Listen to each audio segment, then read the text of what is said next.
ubundi hari icyo kiza kumbaza ngo twaba twarapfuye ikigeni mba ntari atari navuga ko uburyo mama bagiye gutandukana ntabwo baba batandukanye ubundi gitondo gusa bani nayo maze igihe kirekire cyane bitameze neza kugeza hano n'ubwo dusize ifata maze igihe twanavuga ibintu batazi ubabwira uti mbega mujye waza mubaze mbere ko uburyo butazi bimaze igihe kinini cyane bimaze igihe kinini cyane kandi ntabwo ari imyaka itatu twamaze gusa ngo tumaze imyaka 8 okay imyaka 8 tumaze hafi imyaka 2 ahari mutandukanye imyaka 2 irashize hari ngira ngo yabitandukanye divorce yo mwarayibonye ariko kera okay ntabwo bitinda bisabye bigaca mu nzira babona iyo ukuri kwawe barayiguha rwose ntabwo byahinduye bisabye bahita bayiba mwari mufitanye abana bangahe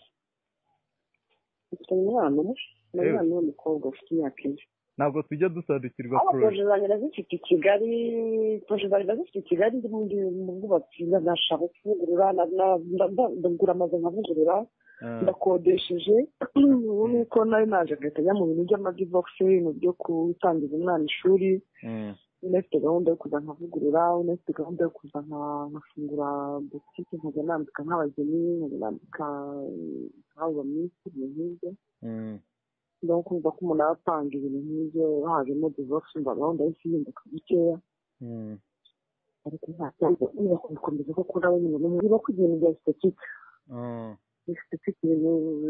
esthétique de beauté donc au sein du visage au sein du corps y'umubiri wose inzara complet donc kugira ngo ndangiza nkabona diplome yabyo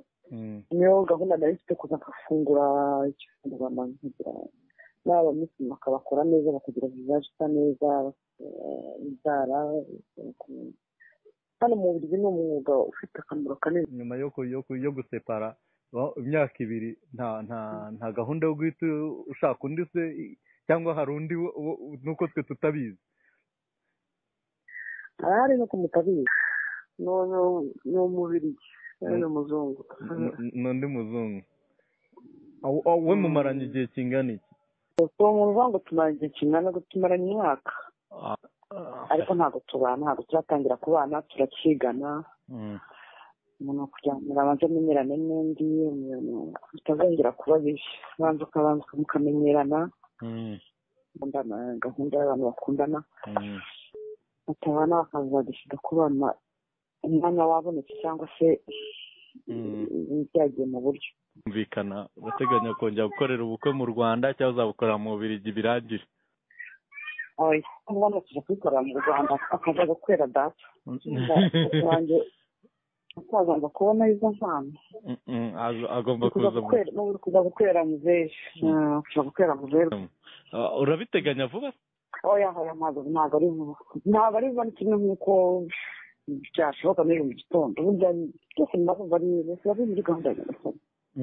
ariko nta kitwihutisha kirimo nta yandi uba nta kinyihutisha kirimo